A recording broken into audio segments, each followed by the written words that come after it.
Assalamualaikum warahmatullahi wabarakatuh. Selamat malam pemirsa. Jumpa lagi di Ketujuh Malam Pikir Lampung TV, edisi Jumat 7 November 2025. Kami akan selalu menghadirkan informasi terkini dan terpercaya hanya untuk Anda. Bersama saya Namira Kesha, berikut informasi selengkapnya.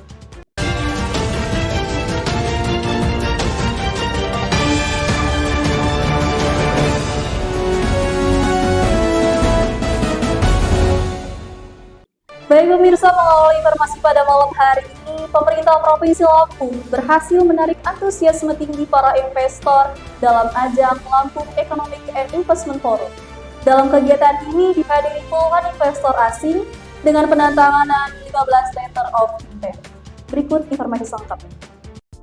Pemerintah Provinsi Lampung berhasil menarik antusiasme tinggi investor dalam Lampung Economic and Investment Forum LIIF 2025 yang digelar di Ballroom Hotel Pullman, Jakarta pada Selasa tanggal 4 November tahun 2025.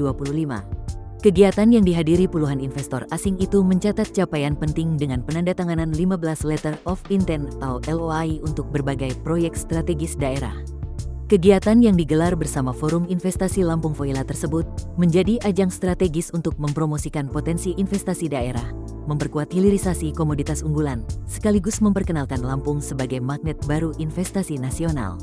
Kehadiran investor dari Jepang, Belgia, Filipina, Malaysia hingga Tiongkok dinilai menjadi bukti meningkatnya kepercayaan komunitas internasional terhadap potensi ekonomi Lampung. Gubernur Lampung, Rahmat Mirzani Jausal saat menjadi keynote speaker pada kegiatan tersebut menyebut, dengan produk domestik regional bruto mencapai 483,8 triliun pada 2024, yang menempatkan Lampung di posisi keempat tertinggi di Sumatera, daerahnya membuka peluang besar bagi investasi di sektor pangan, energi baru terbarukan, dan pariwisata berkelanjutan. Dalam forum tersebut, Pemprov Lampung menawarkan 11 proyek unggulan dengan nilai investasi total lebih dari 22 triliun rupiah. Proyek-proyek itu antara lain, Bakauheni Harbor City, Waikanan Industrial Park, Sebalang Port Expansion, dan Floating Solar Power Plant. Proyek lainnya meliputi Kemiling Agri Park Development Plan, Kota Baru Area, Betan Subing Terminal dan Double Track Railway, Gunung Tiga Geothermal Power Plant, serta beberapa proyek wisata dan energi lainnya. Forum ini juga mendapat dukungan penuh dari Bank Indonesia Perwakilan Lampung, yang menilai momentum ini penting untuk memperkuat ekosistem investasi berkelanjutan. Capaian 15 LOI pada kegiatan ini adalah hasil yang sangat baik, sehingga perlu untuk kita tindak lanjuti supaya segera terrealisasi, ucap Kepala Kantor Perwakilan Bank Indonesia Provinsi Lampung Bimo Epianto. Penandatanganan 15 Letter of Intent ini menjadi bukti konkret meningkatnya daya tarik Lampung di mata investor. Dengan keberhasilan ini, forum investasi seperti LIIF diharapkan dapat menjadi agenda rutin yang menghubungkan pemerintah daerah, pelaku usaha, dan lembaga keuangan dalam mempercepat realisasi proyek strategis. Pemirsa, Gubernur Lampung Rahmat Mirzani Jausal didampingi Sekretaris Daerah Provinsi Lampung, Marindo Kurniawan, membuka ruang dialog perkuat sinergi pemerintah dan dunia usaha melalui acara Coffee Morning Mahana. Gubernur Lampung Rahmat Mirzani Jausal didampingi Sekda Prof Marindo Kurniawan mengadakan acara dialog antara pemerintah dan dunia usaha melalui acara Coffee Morning di Mahan Agung Rumah Dinas Gubernur Lampung, Jumat tanggal 7 November tahun 2025. Acara ini diselenggarakan sebagai ruang dialog yang hangat dan terbuka untuk memperkuat sinergi antara pemerintah dan dunia usaha. Gubernur Mirza menjelaskan bahwa selama 8 bulan terakhir, Pemprov Lampung fokus melakukan pembenahan birokrasi agar lebih pantas dan responsif terhadap kebutuhan dunia usaha. Menurutnya, reformasi birokrasi menjadi fondasi penting agar pemerintah mampu melayani dan memfasilitasi pelaku ekonomi. Dalam paparan tersebut, Gubernur Mirza menegaskan 3 fokus utama pembangunan ekonomi daerah, yakni meningkatkan daya saing daerah dan dunia usaha, memperkuat sumber daya manusia yang unggul serta meningkatkan kualitas kehidupan masyarakat yang berkeadilan. Secara ekonomi, Gubernur mengungkapkan bahwa Provinsi Lampung kini menempati posisi keempat tertinggi di Sumatera berdasarkan PDRB, dengan sektor pertanian sebagai penyumbang utama sebesar 150 triliun rupiah, dengan komoditas unggulan antara lain, padi, jagung, ubi kayu, pisang, dan kopi. Pemprov Lampung berkomitmen untuk meningkatkan produktivitas dan efisiensi di sektor-sektor tersebut, sejalan dengan arahan pemerintah pusat dalam memperkuat ketahanan pangan dan pertanian berkelanjutan. Ia juga memaparkan strategi perbaikan infrastruktur untuk mendukung konektivitas hasil pertanian dari desa ke kota di mana Pemprov Lampung menyiapkan anggaran hingga 4,8 triliun untuk perbaikan jalan hingga tahun 2029 dengan prioritas pada jalur distribusi komoditas.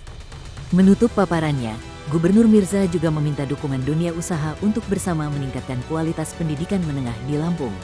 SDM adalah kunci utama daya saing. Saat ini Lampung berada di peringkat 26 nasional dalam kualitas SDM. Dengan 71% penduduk usia produktif, kami ingin memastikan tenaga kerja kita memiliki kompetensi yang mampu bersaing dan menunjang dunia usaha. Baik pemirsa, Ketua Dharma Wanita Persatuan Provinsi Lampung, Agnesia Marindo, hadiri rapat persiapan peringatan Hari Ibu ke-97 tahun 2025 di Ruang Abu Balai Krat. Berikut informasi selengkapnya. Ketua Dharma Wanita Persatuan DWP Provinsi Lampung, Agnesia Bulan Marindo menghadiri rapat persiapan peringatan Hari Ibu ke-97 tahun 2025 di Ruang Abung Balai Kratun, Komplek Kantor Gubernur Lampung, Jumat tanggal 7 November tahun 2025. Rapat dibuka dan dipimpin oleh Ketua Tim Penggerak PKK Provinsi Lampung, Ibu Purnama Wulansari Mirza, yang akrab disapa Batin Wulan. Menurut Agnesia Marindo, berbagai kegiatan telah dipersiapkan untuk memeriahkan momen tersebut, baik secara internal di DWP Lampung maupun bersama organisasi kewanitaan lainnya. Menurutnya, kegiatan ini menjadi langkah awal dalam mematangkan persiapan pelaksanaan peringatan Hari Ibu ke-97 yang akan diperingati pada tanggal 22 Desember tahun 2025 dengan tema Perempuan Menyapa, Perempuan Berdaya Menuju Indonesia Emas 2045. Dalam rapat tersebut, turut dibahas sejumlah kegiatan yang akan dilaksanakan dalam rangkaian peringatan Hari Ibu sesuai arahan dari Kementerian PPPA, antara lain bakti sosial, ziarah ke Taman Makam Pahlawan, dan acara puncak peringatan Hari Ibu. Selain itu, juga direncanakan kegiatan pendukung seperti senam bersama, bazar UMKM, donor darah, dan bansos serentak untuk memperluas partisipasi masyarakat. Lebih lanjut, Batin Wulan menegaskan bahwa peringatan Hari Ibu tahun ini tidak hanya menjadi perayaan simbolis, tetapi juga wujud nyata semangat perempuan Lampung dalam memperkuat pemberdayaan perempuan, meningkatkan ekonomi keluarga, serta membentuk karakter generasi muda. Menutup arahannya, Batin Wulan mengajak seluruh pihak untuk bekerja sama dengan semangat kebersamaan dan kepedulian sosial, agar pelaksanaan peringatan Hari Ibu ke-97 tahun 2025 berjalan lancar, sukses, dan memberi manfaat luas bagi masyarakat Lampung. Pemirsa, warga Jakarta dikejutkan dengan adanya informasi ledakan di SMA Negeri 72 Kelapa Gading, Jakarta. Menurut keterangan, terdapat 54 korban luka-luka akibat serpihan ledakan tersebut. Berikut informasi selengkapnya. Warga Jakarta dikejutkan dengan adanya informasi ledakan di SMAN 72 Kelapa Gading, Jakarta. Ledakan diperkirakan dari dalam masjid sekolah tersebut. Kapolda Metro Jaya Irjen Asep Edi Suheri memastikan, total 54 korban ledakan di SMAN 72 Kelapa Gading. Sebagian korban mengalami luka ringan hingga sedang, dan kini dirawat di 2 rumah sakit, termasuk diantaranya pelajar sekolah tersebut. Dalam keterangan di Rumah Sakit Islam Jakarta, Kapolda mengatakan, korban telah mendapatkan penanganan medis. Ia mengatakan, polisi juga mendirikan posko bantuan untuk keluarga siswa di RS Yarsi dan RS Islam Jakarta. Menurut Kapolda, petugas gabungan melakukan olah tempat kejadian dan sterilisasi area sekolah. Tim penjinak bom juga diterjunkan guna memastikan lokasi aman dari bahan berbahaya. Sterilisasi sudah dilakukan bersama tim penjinak bom dan unit terkait. Kami masih mendalami sumber ledakan, katanya. Asep menjelaskan, sebagian korban mengalami luka bakar ringan akibat serpihan. Namun beberapa siswa telah diperbolehkan pulang setelah menjalani perawatan. Polisi hingga kini belum menyimpulkan penyebab pasti ledakan di Masjid SMAN 72. Kapolda menegaskan seluruh temuan akan disampaikan setelah proses penyelidikan selesai. Baik pemirsa, Pikir Lampung Group memiliki program bakti sosial Ayo Bantu Saudara. Untuk itu kami mengajak Anda untuk berpartisipasi, berdonasi bersama kami. اكتبي لي حكاية تانية واللي شايفاها اعمليه واوعدك انا مش هقول ازاي وليه اي عالم اي دنيا هقبل اللي تختاريه والطريق اللي انت عايزة همشي فيه ياللي لما تخافي واما تحضنيني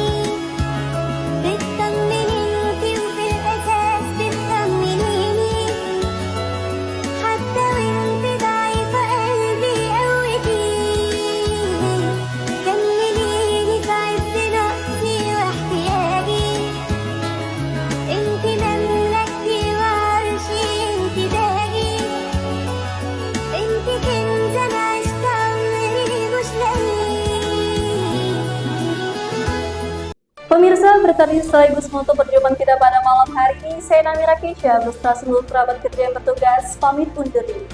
Selamat malam, selamat beristirahat, tetap jaga kesehatan, dan sampai jumpa.